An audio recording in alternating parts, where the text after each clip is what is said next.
very good evening to everyone who's just joining us at Kopi With Vans. This is your host, Vans here. Yes, I'm very excited for today's topic. A very good friend of mine. We have actually not met at all, just purely on virtual. I know this particular gentleman for almost about 2 years. It's a great doctor. I'm sure it's one of you all know him as well. The moment he comes in, when I mention the name as well, is Dr. Arvinder-Singh HS, a very regular speaker at Kopi With Vans. We talked about a lot of other topics, but there's particularly one topic that's always interests him.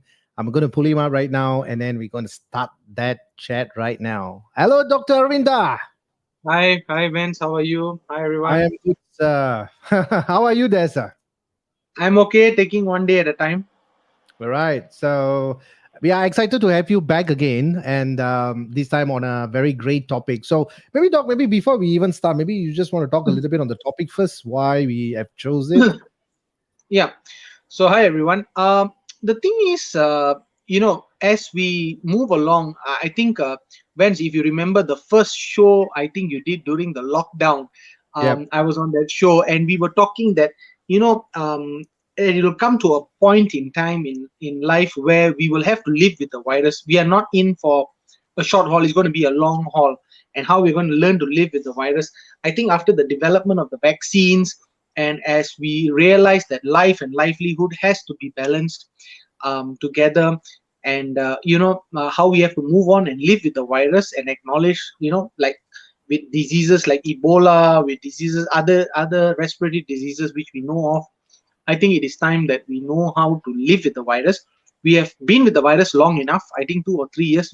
Even today, couples 1 or 2 months they meet, and after 3 months they get married. Now we are already living with the virus for 2 to 3 years. I think we know the virus. I would say we know much more about the virus than what we did when we first had this particular show. And I think, but what we need to know is a lot of people have the misconception, misnomer that if we are going to be endemic or is going to have an endemicity, are we? That means are we claiming that COVID is no more? Actually, no, it is not of that such. So I think this topic will address what does endemicity mean. How are we going to live with COVID-19? It's like a new couple who have already got married. All right, they know for some time now they are going to stay together for 2 to 3 years, and what they must expect from each other. You cannot say that, oh, okay, meaning our dating days, that love life, everything is over. No, it continues from there. But how are we going to make sure that it still remains, how do we remain relevant, and how can we live with it? That is what today's topic is all about. Doctor, you said it very clearly and a great explanation on that. And talking about this topic for viewers who are watching this, right? I mean, I and Dr. Arvinda, we came up with a topic, of course, COVID-19 endemicity, how what to expect health-wise, but we have not talked about it anything at all because these gentlemen, I think we don't need any questions or whatever. It's just a flow. The synergy is always great with Dr. Arvinda, HS, whoever's join us in any topics that we have. So let's start this topic itself, Doc. I mean, we know that in just a few more days, in fact, just 1 or 2 more days, even in Singapore right now, we talk about it, the mask actually came off eventually when you're in the outdoor. But still, people are wearing it. It's a good habit. I know Malaysia also, there's still some progress and developments are going on there. And then the causeway is opening up soon. A lot of them will meet their families, loved ones. So apart for more than 2 years, we hear so many stories. But before we even jump into the virus itself, but let's go into the mental resilience state. I think that is what a lot of people have faced and going through this, maybe say anxiety, maybe burnout. What will the outcome be when they come over and see their loved one? Are they going to melt down? Are they going to be in emotional? What will be the mental state, doc? I believe that it will be an emotional tsunami of emotions. I would say that's how I would put it. You're going to feel happy. You're going to feel sad because a lot of them are going to come home to loved ones who had passed on during the pandemic, and they were not able to be there. This is the moment they're going to let out their grief. They have been keeping, some of them, they have been keeping their grief. They don't feel their grief until they see their family members. Some of them are going to be so happy. Some of them are going to have mixed emotions. I know of couples or fathers or mothers who are working over at the causeway where Vans you are. When when they're Mm-hmm. coming back, especially fathers, when they have come back, they have not seen their unborn children for the last 2 years. The wife was pregnant. They went off to Singapore to work. The borders closed. They remained there. They worked there. Now they're back, and suddenly their life is going to change. They have missed that 2 years. I believe it is an emotional catch up. That is how I would term it, because you have people who are going to be missing people who are not there anymore. You're going to be having new people around. You're going to be seeing people who have changed due to the pandemic. You're going to see people now, those people who were who were quite chill last time, never mind lah, these small things we don't have to bother. And you're going to have now people who are going to say, you know what, we have to do this, we have to do this. They become a bit more organized. The situation may have changed. I foresee people coming home thinking that they want to do A, B, C, D, E, but they are not realizing that A, B, C, D, E now is with the new norm. Mm-hmm. Mm-hmm. So I think it will be a wave of emotions. It will be a tsunami of emotions. I think people have to be mentally resilient for this, and also they have to realize that, okay, certain things we have to accept. Don't allow our emotions to overcome our gut, because Well when we said. always believe that, oh, okay, I'm emotional, I'm not seeing this person. Yes, it is regular, you go and have a hug and all that, but of course you must be safe. I will always tell people when they ask me, doc, I want to go back and see XYZ, what do I do? First thing you do a RTK saliva test before you go, because you go there, you are going to have a tendency of hugging them, and etc., etc. So why not make sure that it is in a safe environment? In 2019 Vans, we wouldn't have Yeah. done that. We would have said, Not at hey, all. what test? What saliva test? You want me to spit down? No, no. That's what people will say. But this is a new norm. And children are, I know of kids who are seeing their parents For the most first time. of the time when they were working with a mask. And now they're going to come out with the mask and they're going to say, hey, who is this guy? Or who is this lady? I don't recognize her. So there's going to be a lot of emotion. There is going to be a very big change for the new parents, the new grandparents, the people who are just meeting each other after a long time.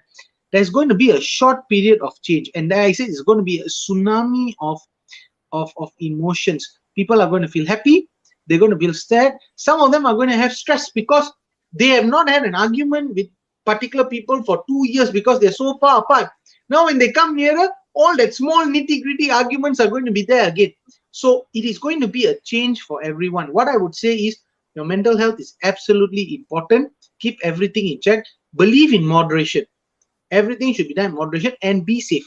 That is what is more important. Doc, I mean, as we go deeper into emotions and mental state of resilience, but doc, for some of the parents, right, before they left, I mean, from Malaysia to Singapore to work, and then the border closed, and they were expecting a child, and for the first time they're seeing a child after 2.5 years.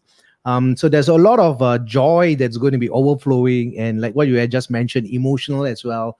But do you think because of these sudden release of emotions and overjoy can lead them into appreciating life even more, say that, hey, nothing is permanent in this era or right now, anything can change immediately? Do you think that people now start to appreciate life every single second right now? I mean, they treasure with full of gratitude. Do you think that that is happening right now?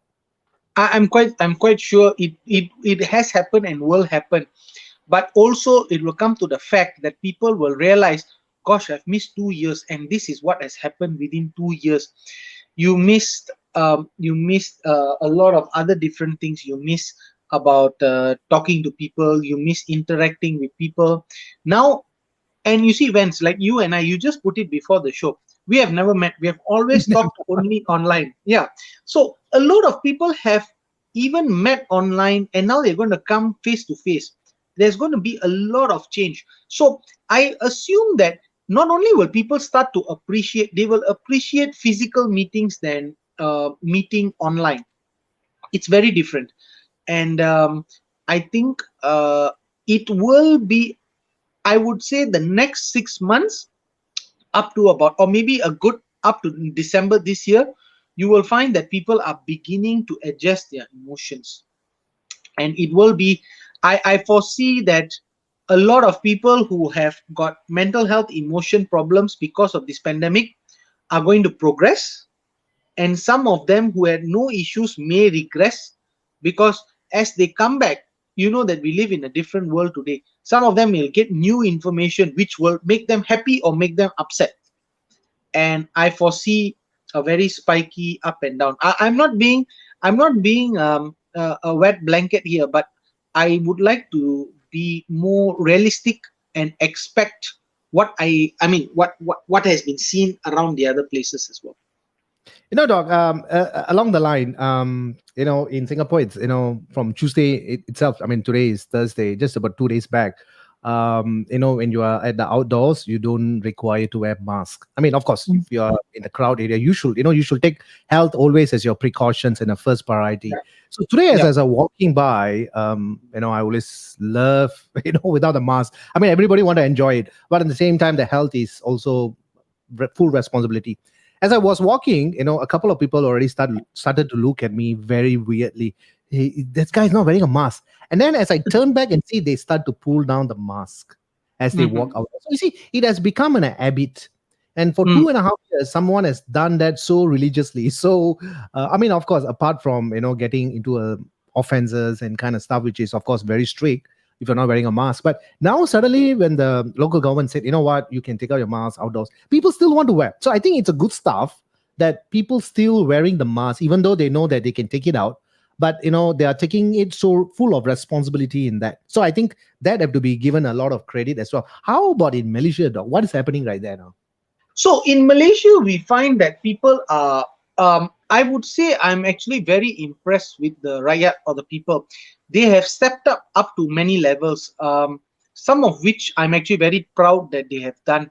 I see these days that when people are not wearing mask, some people will go and say, hey, you're not wearing, somebody will go and say, you're not wearing a mask. Can you please wear that mask and cover yourself up? We have to be safe. But you also find that group of people who meet among each other who are actually still not masked. They are still not wearing masks in individual groups. So I also see that, I always say that, why didn't the disease spread very fast within certain countries like Japan, Taiwan? I mean, at the early stage, is because everybody was masked up. Everybody was masked up, and there's a culture. I foresee a cultural change. In fact, if you go to certain different parts of Southeast Asia, Vietnam, you go to Indonesia, when bikers are on their bike, they always wear a mask. You will notice they wear a cloth mask and they go Yeah. everywhere. Why? Because of dust. So I foresee that people are going to have a change. And the most important thing, Vance, is what we have learned from the last 2.5 years. You find a lot of people who come and tell me, I get a lot of patients who come and tell me, oh, doc, I haven't seen you for 1.5 years. Why? Oh, yeah, last time I used to get cough and cold all the time. Now, since I started masking up, I don't get a cough and cold. So, a lot of people are going to realize, maybe there's something there. You not need to go far. Even doctors, people who actually, I know of some certain doctors, and I may have fallen into that category before COVID, that if I feel that if I'm wearing a mask, somebody walks in and then they say, hey, what is wrong with this guy? Like, he think I'm so infectious, is it? But now, because we are masked up, a lot of my medical colleagues were telling me, hey, doc, we don't catch colds as much as we used to. So I think there is going to be a cultural change, and I believe it's going to be in a good way, because I'm really impressed with even the kids these days. I have 2 kids, and my kids are telling me when they're going to go out, Daddy, make sure I got extra mask in the bag, because they know that if my mask is wet, I'm going to change it. So I believe that 2020 has been a tilting point. You know how we have a tilting point of technology? When you and I were young, we never had a computer at home. No, To no, know not about at a all. computer is something like, wow, devil has a computer. These days, if a person is born and say, oh, your house got no computer, it's a very weird thing. I think we have come to that point in life where, healthcare wise, I think it has been a tipping point now. People are more maybe a bit more aware about health. They're a bit more aware about infectious diseases. They know that things can go really bad. So, of course, there are the group of people who still think that it is all a sham. But I would say that a lot of people are we have neared to the line of where people are actually becoming a bit more responsible for their health. So I think it is a mixture of everything. I would say. Doctor, I mean, you said it well. I think in the past 2.5 years, probably, I've not seen a dog, honestly speaking. I mean, There you not say go. that I'm expecting Mr. COVID-19 or Mrs. But simple thing like what you mentioned, the dust, the pollen, the toxic, or even bad pollutions, or even for some kind of virus, somebody sneeze or somebody, the common flus, I think, have reduced tremendously. And I think that the mask wearing, I think, has become like a personal hygiene as well as protection from any kind of viruses that may happen in future. But of course, there's always a two sides of people who feel that, hey, you know what, I'm walking, I want to walk very freely, I want to have a great breath, great breathing in the forest or even in the parks. So I think as long there's not much of a crowd and you think that you are safe, because the responsibility of each and individual of a health, it actually falls in your hand. I mean, the both local governments have done their part, so it's now our part to take care. But as we move on, Doc, I mean, even the next couple of years to come, right? I know we have talked about this with a couple of other doctors as well, together with you when we have our a board a discussion. Um, it's unpredictable because, like Ebola or like certain viruses that came in the past many years, the Spanish flu and kind of stuff. Um, in the future, looking at these stats, in the future, do you think that maybe another virus may come? I mean, of course, touch wood, that, right now people are wearing masks also can prevent them or prevent the mass population from getting it. Because right now, if you tell somebody to wear a mask, everybody just will wear the mask because it's become a Yep. habit in us. We want to wear Yep. it, all right? Some don't want to remove it right now. Do you think there is a potential risk in the future? So I always believe in a few things, man. Just to backtrack a little bit about what you said. Even though I think Singapore has asked that they are allowed to unmask in public, Malaysia, we are still asking everybody to mask, especially when they're outdoors. But what I always believe is, and the reason why I think that is happening in Malaysia is because there are a lot of outdoors and indoors which are next to each other. For example, if you are taking a walk from your house or home to, let's say, a sundry shop, you will go from indoors, you will go outdoors, and then some part of it may be indoors, especially if you're going to use a walkway, a covered walkway, and then again you're going to go outdoors and then indoors. So I thought about this a very long time ago, like how are we going to do outdoor, indoor, outdoor, indoor, outdoor, indoor? What I actually believe is that at the end of the day, only when you are in a public place where there is wide open area, and I'm talking for Singapore, I'm not talking for Malaysia, that you're in a park, you're in an open air space, then perhaps it will be the time where you will unmask. But once you're going back, you will straight away mask, because you know that there's going to be the outdoor, indoor, outdoor, indoor, outdoor, indoor. And coming back to that question of yours, I believe that if it is such that we practice masking well, appropriately, you will find that even though there may be a new virus in the future, you will find that it will be contained very fast. Reason being, I always tell people this. Can you imagine if the first person in this world who had COVID-19 was actually masked, had regular hand hygiene, and was physically distant? We would not have had a pandemic. Two things would have happened. Either that person would have recovered and we would have not heard about COVID-19 again, or that person, unfortunately, and I hope that it doesn't happen, that this person dies and the virus is contained within themselves.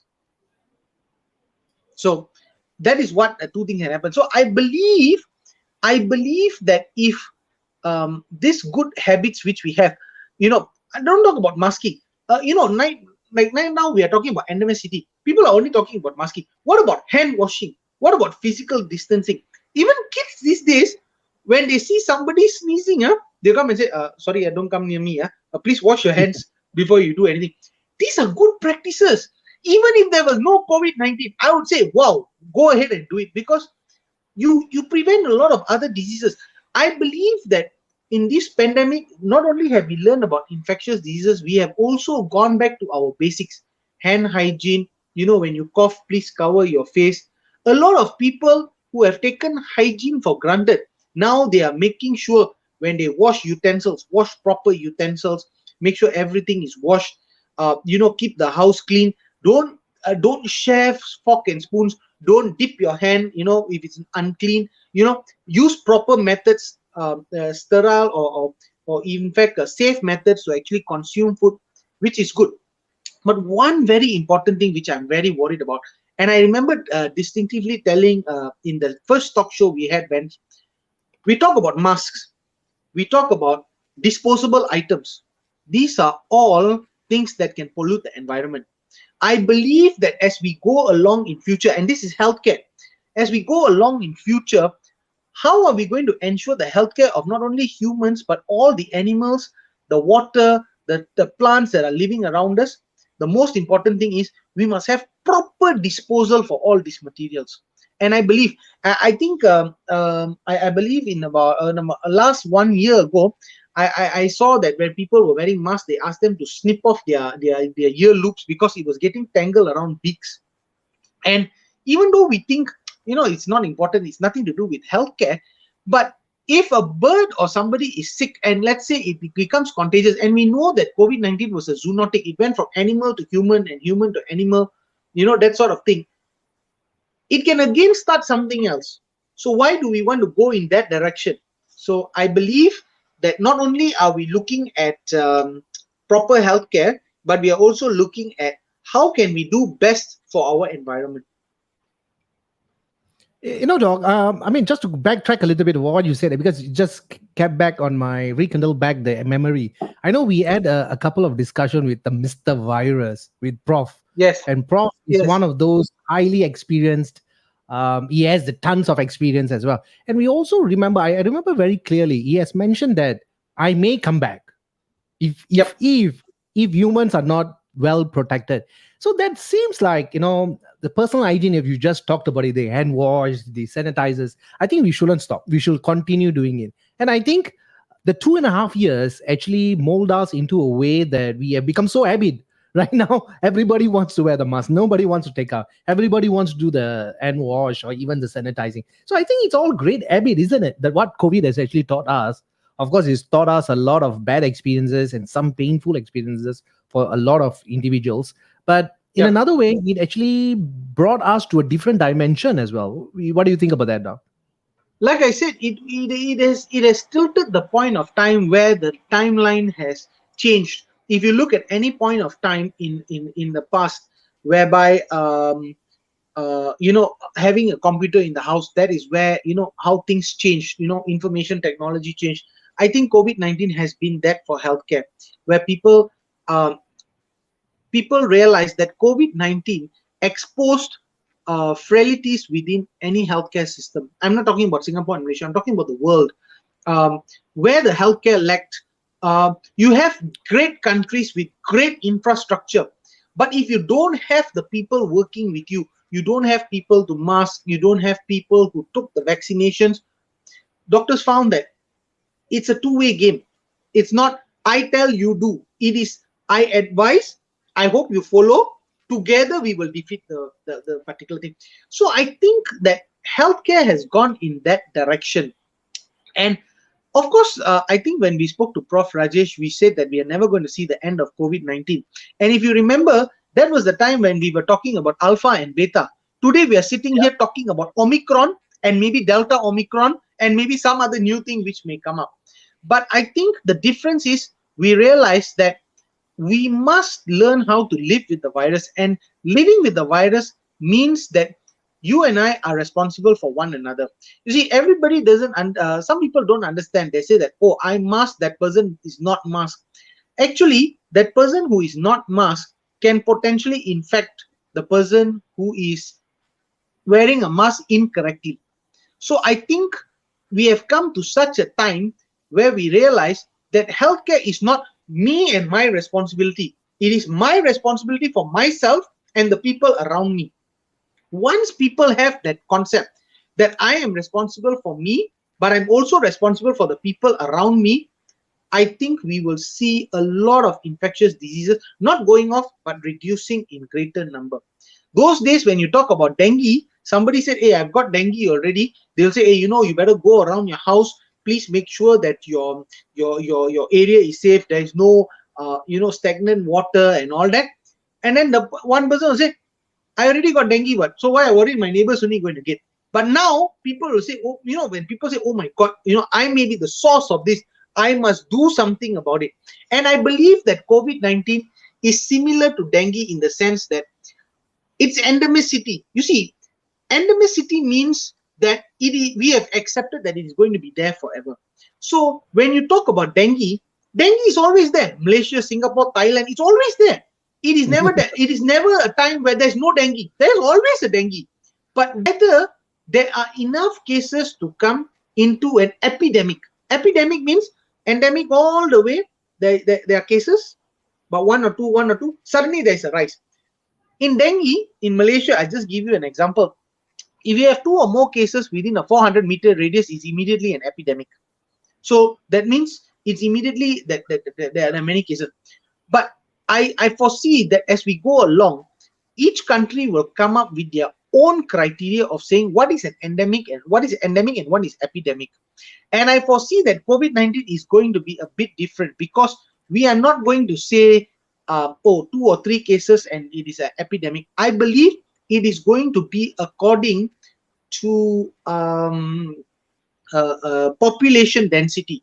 Remember, I was talking about Japan and even Taiwan, where they were doing very, very well in the first phase of COVID, but they became bad because a lot of people started cramming indoors and they have very small space. Japan and all that, their areas of stays are very small. The area of staying is very small.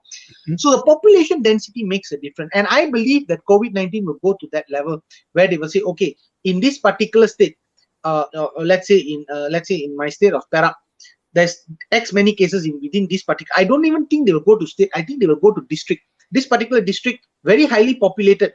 There's so many cases. Okay, so that means it becomes an epidemic. How are we going to control? So, like Singapore, you all have the red, yellow, and green light system, whereby, okay, green means the cases are low, you have a few relaxations. Oh, red light means, oh, the cases are high, or the death. Actually, we should not look at cases, we should be looking at death, right? Because it's endemic. So the death numbers are high. So we should go into like only a few people around the table so that we can control that amount. I foresee that will happen. They will have a traffic light system whereby each state will say, okay, today, if I go from one state to another, every time when you go from one place to another, say, hey, got traffic jam. Hey, look at waste. You will have a special app telling you, oh, I'm going into a red zone. Okay, that means only 4 or 5 people per table. Yeah, so 4 or 5 people per table. Sorry, I only can call A, B, C, D, E for my teh tarik session, and that's it. We have to go back. I can't call the entire gang again. So I believe we will be able to move life along that way. You said well, Doctor. I mean, I have to totally agree with you on that. But also, when we were going to talk a little bit and give the greatest appreciation to all those doctors and nurses who actually lost their life. At this point of time, I think I want to share this particular story. That actually, it's a real true story. And actually, it's moved me as well. I mean, that kind of passion. It is not just because of dollars and cents, doctors and nurses. I mean, of course, at the end of the day, it's all about rice bowl. But I think there is some kind of a different level if someone is in the healthcare, right? I will often refer them as angels sent by whoever from the top, right? I mean, whatever faith and religion we believe. So this particular gentleman is actually one of my very good clients' father, right? He's a retired medical officer. At this point of time, I have to give this appreciation to him.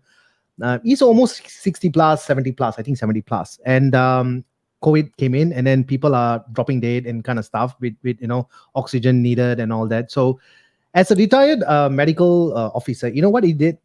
Even though he's not supposed to go, he started to wear all his personal protection suit and all that. And he charged into the hospital where the family said, no, please don't. He said, no, nobody stops me because I'm a doctor. I'm going to save lives. And unfortunately, he went in and he managed to, save a couple of people. but then he actually lost his life as well.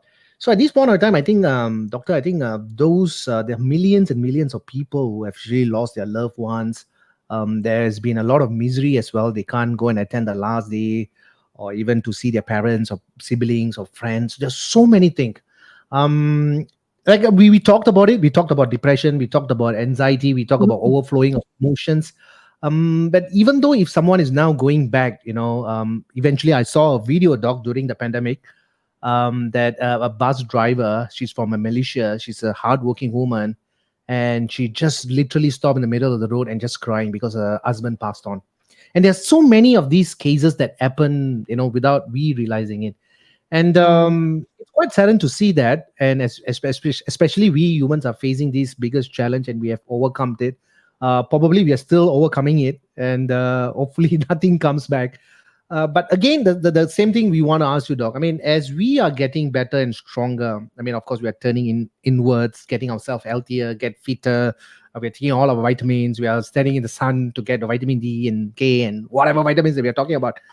But ultimately, the mind controls the body. So, what do you think about that, Doc? Because we have talked a couple of talk sessions pertaining to mental resilience, mental strength. Once your mind gives up, everything else gives up. Right? Your motivation levels mm. goes down, your confidence level goes down, your morale goes down, your emotion goes haywire. Any tips on that, Doc? I mean, in terms of mental resilience, because I know that is your favorite topic as well, and you have done a lot of research on that as well. Yeah. So mental, basically, when you seek a definition of health in WHO, it talks about physical and mental health together. As you said, mind controls the body controls the mind as well. So I think it is a harmonious balance which we need, and that is why I think we should address not only the physical side of health healthcare. We also should look at the mental health care. I got a lot of psychiatric colleagues, doctors in psychiatry department, who's telling me that they're overwhelmed with the amount of cases that are coming in, especially post COVID related. A lot of people who have missed their appointments due to COVID. Of course, physical health, you have a lot of people who have missed their uh, appointments due to COVID as well. But a lot of them are coming in with mental health issues, people who you don't expect or normally wouldn't come in for mental health issues. But perhaps because the awareness is also there, and people have realized that, oh, okay, this person has got had COVID-19, they lost a loved one, they need to seek help. I think the threshold of someone realizing that they need mental health care or assistance has already improved, to some certain extent. Not a whole lot, but to a whole lot to what we prefer, but it has improved. And I also think that it is also another point to consider that if we want to ensure that we don't go into problems, we should start looking ourselves after ourselves well. I'm talking about mental health, talking about protecting your loved ones. Make sure they mask, make sure that they take their booster shots, make sure they take their vaccinations, don't miss their vaccinations, practice proper healthcare before you go anywhere. Make sure that they test, or make sure that the people around them have tested. That is how you move along with the virus, and to say that we have moved along. Because if you protect that bit, you protect the people from getting COVID-19, you protect the people from a lot of things, you actually protect them from actually other issues like mental health issues and other issues. And of course, you would also want to know about a lot of people who should actually start looking after themselves. Unfortunately, we saw in the past where people took diabetes or near hypertension, near cholesterol issues very lightly. But as you see that COVID-19 has been claiming lives, and those people who have got uncontrolled comorbidities, now it suddenly has become a very big issue, and everybody has opened their eyes and said, okay, you know what? I got patients who come in these days and said, doc, I really have to do a medical checkup. I was like, okay, oh, the last time he requested for a medical checkup was like 4 years ago. I said, why suddenly? Well, doc, you see a lot of floods, they have hypertension, diabetes, all uncontrolled, all ending up in hospital. I don't want that to happen to me. So I think, unfortunately, the human race had to learn from what has happened. And I believe that if we can actually prevent this step, we will actually save a lot of lives, more than what we can actually do. Because you want to know that the size, I always tell people, you want to know the size of the pandemic, you want to know how, a lot of people say, oh yeah, COVID-19 is a cough and flu, what? More people die of heart attack, more people die of this, more people die of that. I just want to ask everybody to think back. For the last 3 years, you and I know at least 5 people who have died because of COVID-19. Not only in this country, around the world, we know at least 5 people who have died because of COVID-19. Imagine they didn't die because of heart attack, they didn't die because anything, they died because of COVID-19 due to respiratory issues. All right. These people would still be perhaps with us today had it not been for COVID-19. How long? I don't know. I cannot say that, oh, for sure. But that is the size of the pandemic. Now think back, how many people of that same age whom you have seen losing their lives before the COVID-19 at that same particular age due to other reasons? You will find that the number actually reduces. So what I'm trying to say is, I think that COVID-19 has just taught us about how we should position our mind. We have to remain mentally healthy. Remember, when you and I talked about COVID-19 mental health during the first or second session, we Yep, had we did. so many people who came on and started talking about their mental health issues during their lockdown, losing their jobs, True. about bullying. You find that so many things are happening. Remember, now as we go back into a near normal to what we were, we can't go back to exactly what we were. We have to go back to a near normal. Take these lessons along back and remember that we still have to look after our healthcare. It is not over. That's why it's endemicity. We still have to look after our healthcare. We still have to look after our diabetes, cholesterol, hypertension. Still do your physical activity. If you're not diagnosed with any comorbidities, go ahead, do that proper exercise, do that proper. Why are we not eating healthily? Do we need any more proof? Some more proof. Do we need more people to lose their lives to tell all of us who are still alive today, look, please look after your health? All the money in the world is not going to buy you proper health. You can only get healthcare, proper healthcare, but you're not going to get health. So why not look after it as if it is very fragile? I But think we can't, but we can't resist all the temptation, right? Especially in certain part of Malaysia, like the Ipoh Orphan or the Ipoh, and Nasi Lemak and kind of stuff. Now with the causeways are open, people are just going to flood there and enjoy and drive and ride. Everything is coming in, right, dog? So there's a lot of Mo- temptation. moderation, bro, moderation. So you can eat. I'm not saying don't eat, but as long as you burn out your calories, you want to go and see. Some people, they have so much of mental health issues. They say, I've got so much of work, I can't even go out for a movie. They go out for a movie and then they come back, they feel guilty. So why not try and catch up on that work which you would have done during that time? It's not going to be much. You think it is a lot, but it's not going to be much. But at least you have that. So it's a striking a balance between everything. And of course, you get people like me who really control carbohydrates a lot. I think I've shown you in the past how big I Yeah, was and how yeah. much of weight I've lost. So you really control these carbohydrates, but there will be a time or sometimes you can't live without carbohydrates. You can't live without sugar. You have to have a bit of it. It is some cooperation somewhere. So if you're going to take a bit today, okay, fine, but make sure that over the next couple of weeks, you really strictly control yourself. That little bit will not make any much of difference. The problem with humans is once they taste, tomorrow they'll say, oh my God, that kueh I ate yesterday, oh my God, I must have one more. That's what's going to kill you. It's not the kueh, it's your habits that is going to kill you.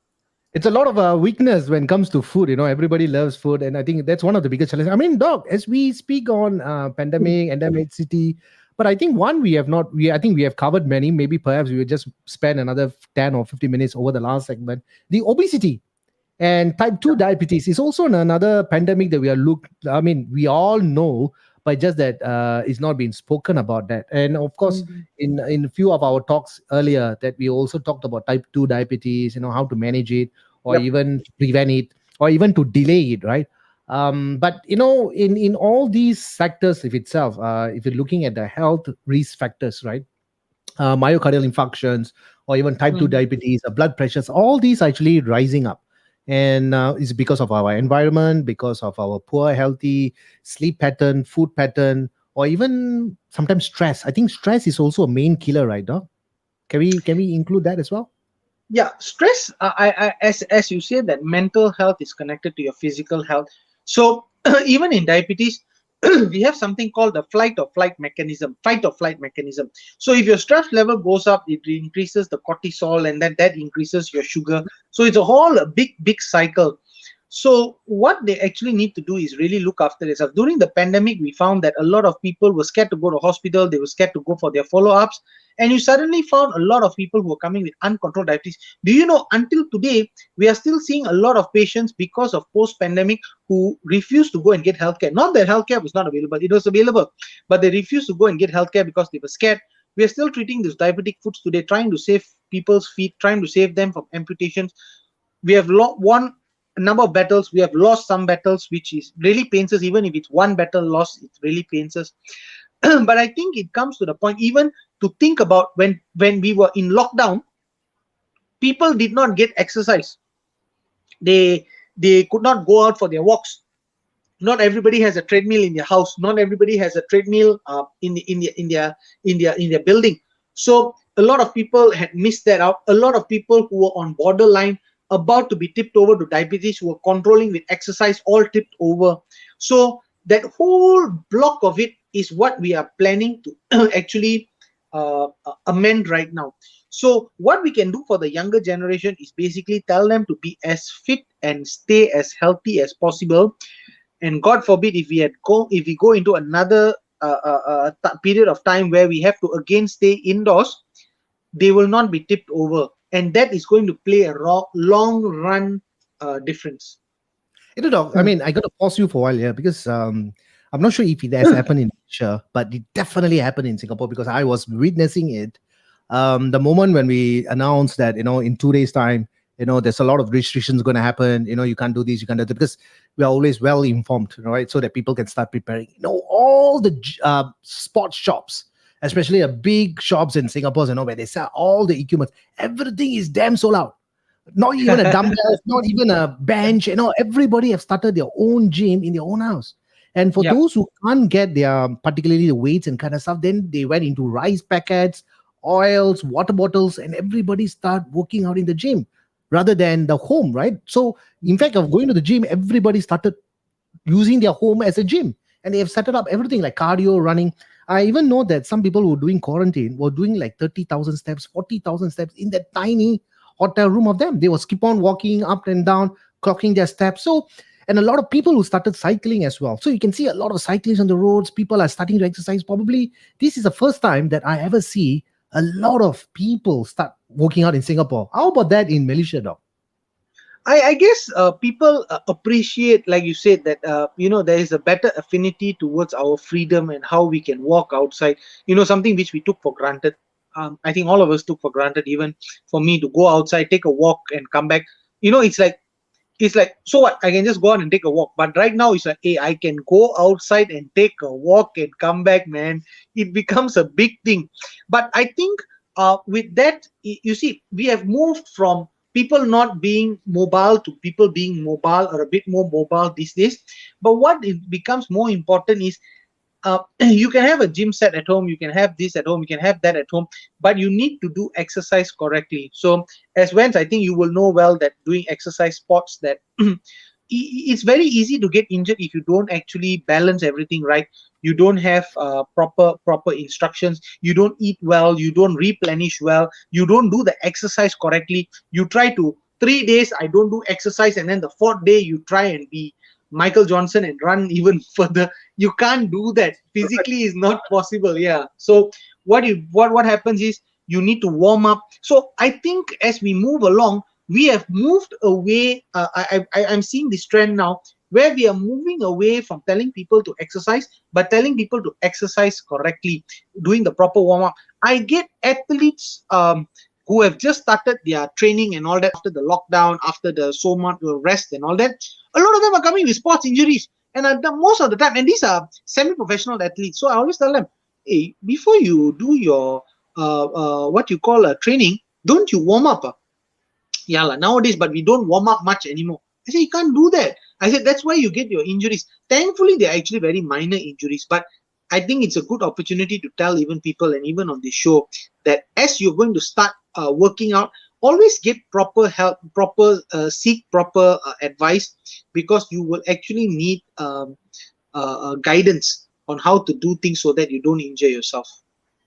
And Doc, I mean, also mentioning about exercises as well. I think it's a way to recharge your hormones, redirect your emotions, release some stress. We talked about cortisols, releasing all the inflammation.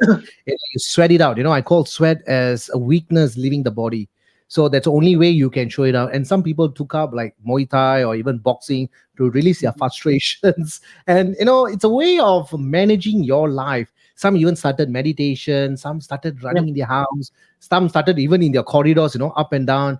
See, we shouldn't be claimed as self-victim when situation throw at us. So we need to make best situation out of that yeah, struggle or challenges. That I think probably that's what you also directing, how to exercise safely and how people can, train the mind. We train all the body we can, but sometimes, like what you say, Doc, I mean, nobody trains the mind to be much more hmm stronger and fitter. Any tip on that? I mean, based on your research that you have done for so many years, how one can stay positive? Because anytime any situation comes in, people get very saddened. They say, "No, I'm very emotional."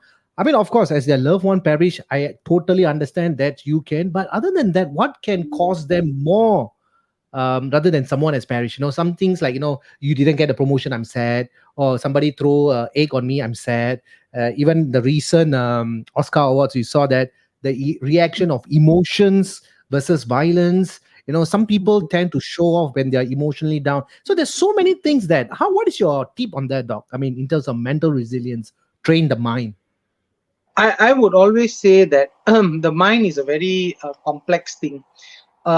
Sometimes it throws off something which shouldn't be at that time. Sometimes it throws off something which should be there. So you have to train the mind to actually respond correctly, to respond responsibly.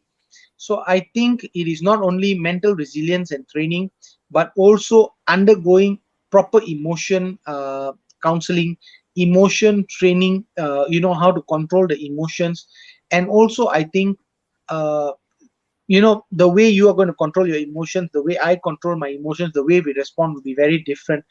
I think it is understanding one's own self better and knowing when to seek help, how what de-stresses you. Like for me, um, some people get very stressed when they see me work. They feel that you overwork, you work too much, you do too much. But a lot of people don't understand that for me work is fun. It's like uh, some people, I ask everybody, what do you like doing? Oh, I like to watch TV. Hey, that's fun for you. For me, work is fun. Doing research is fun. Talking about healthcare problems is fun. For me, that is fun.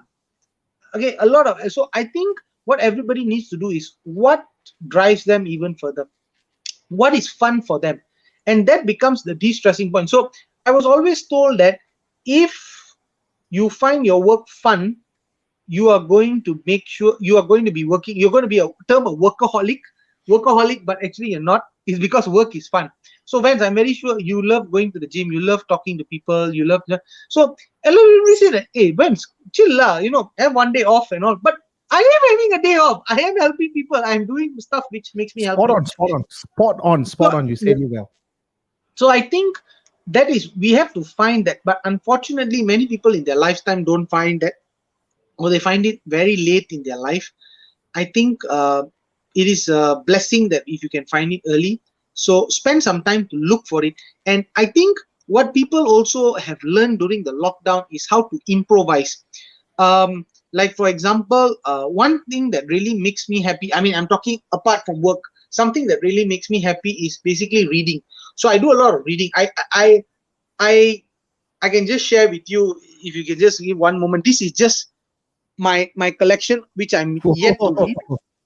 This is my Wow. collection which I'm yet to read. So I have a good collection of books which I'm yet to read.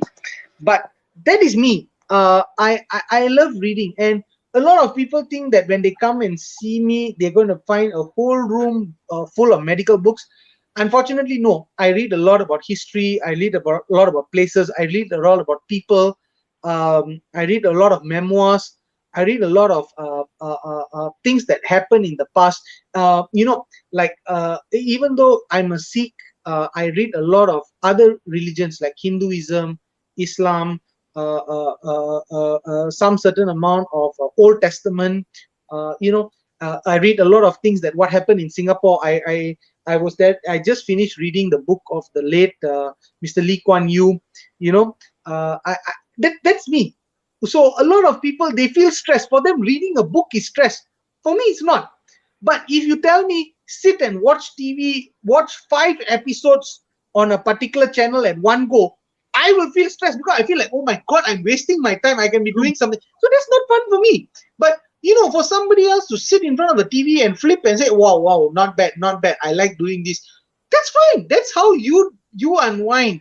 Even if you pull a spring, right? Every different spring, when you pull the spring, if you pull it slightly differently than another, it will not coil back together. So you have to realize what is your tensile strength. That's it.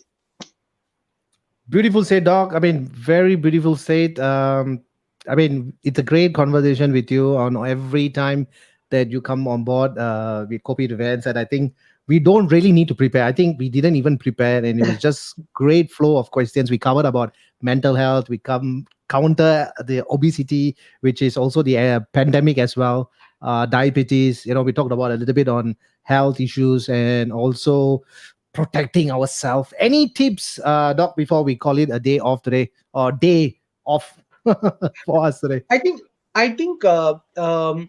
we have learned about how to improvise during the pandemic. You can't exercise outside. You said do a step count inside indoors. So I think the days of us making excuses that we can't exercise, we can't do this, we can't do that is actually very numbered. If not gone, it's just really numbered.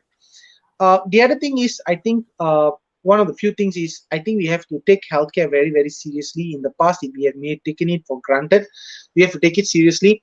And I think we have to realize that public health measures, public health is actually one of the major things that we have to learn about how to actually go about ways in public health. Being safe outside, preventive measures. Don't wait for a disease to happen. You know that the disease is there. Control it immediately. I'm not talking about infectious diseases. I'm talking about diabetes, hypertension. You know that your family members, somebody has some comorbid. Why not start looking after now? I think whatever we do, let's learn. Let's take this going into this endemic as a lesson of what we learned during the pandemic. Because a lot of things which we took for granted, we lost during the pandemic. Let's take it that let's do our best to make sure that it doesn't go back into that. So for us to go back into that, what? Take your vaccinations. Make sure that if you're in a crowded place or you're indoors where there are a lot of people, where you start, wear your mask. Make sure you have physical distancing. Wash your hands properly. Take your vaccinations. Good airflow within the indoor areas. Make sure there's good airflow. Protect people's hygiene in the sense that if you know there are many people coming to eat, make sure you wash your utensils properly, keep the house area clean. These are all basic things which we actually took for granted. If you ask our grandmothers and grandfathers, if they are alive today, they take hand washing very, very seriously, because they came from a time when people used to die from diarrhea, the rotavirus diarrhea. We like, huh? How can people, some people are going laughing right now. Where can people die because of diarrhea? No, there have been people who have died from typhoid. There are those people who have died from a lot of other, diseases due to the gastrointestinal having diarrhea. But it's something we take for granted. So let's us learn. And about 30, 40 years down the line, we will be sitting and telling our grandchildren, don't take your infectious diseases for granted. Don't take your respiratory diseases for granted. They will just turn around and tell you, like how we are laughing at our grandmothers, grandfathers today. You'll be telling them, nothing, it's just a cough and cold. Then you will turn around and tell them, we had to spend 6 months indoors just to make sure that every one of you can lead a near normal life. What you know as normal today is near normal for us, and it is because of people like us that you have a better future today. I think let's look at that concept.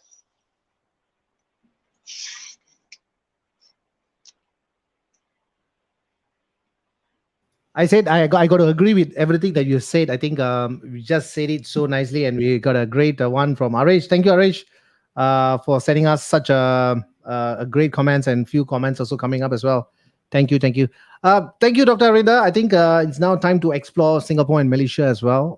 Coming soon, so probably I know uh, seminars are going to come in. You know, we're going to kickstart our economy, and things are going to move. So a lot of time to travel down to Malaysia as well. You know, we still have that coffee, not virtual coffee anymore. The Yeah, strong yeah. masala chai. All right, we're gonna have a Physical, strong. right? Physical lifetime coffee, bro. Yeah, we need that. So a lot of wonderful things are gonna happen. I mean, all people has been shown their resilience. A lot of anger, frustrations. I think that all have to be subside eventually, as we are heading towards more positive environment that we are looking up for. Thank you so much, Doctor, for spending over 1 hour with us. I'll catch Most you real welcome. soon. Always a pleasure. Thank you. Stay safe, Thank you, everyone. Doctor. Thank you so much.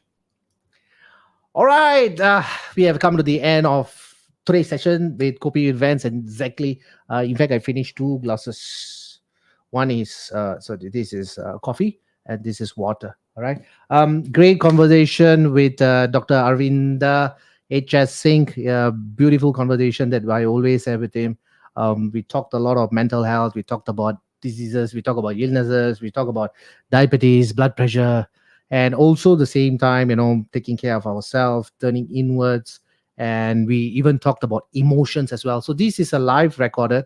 It will stay in all our social media platform: YouTube, LinkedIn. We got Facebook as well, and as well Kopi events. If you do seeing this, please do share. Someone may need it. And of course, as every week, Wednesday 9 p.m., it's Kopi with Vans. Next week, going to be another exciting topic. A motivational speaker is coming in, and we're going to talk a little bit on life, positivityness, you know, versus negativity. And probably you have seen that in my past few videos that I always do late night shows, not with Kopi events, just live chat with Vans. Thank you so much, viewers, for joining us. And I enjoyed this great session every Wednesday 9 p.m. It's like I'm like an habit already, 2.5 years, with poor ratings, poor viewerships. Now it really went into a different level. Every week, I have you viewers who are giving me some of these ideas, what topic to talk about, where are things to go and explore. Thank you so much. All these are wealth of experiences that not only from me, also from you. And if you're enjoying it, then I'm pretty much doing a great job. And that gives me a full satisfaction. Right. Thank you so much. As usual, join me. Thank you to all the viewers. Thank you so much. We will catch you up again next Wednesday at 9 p.m. So do not go anywhere. This is Vance signing off. Kopi with Vance.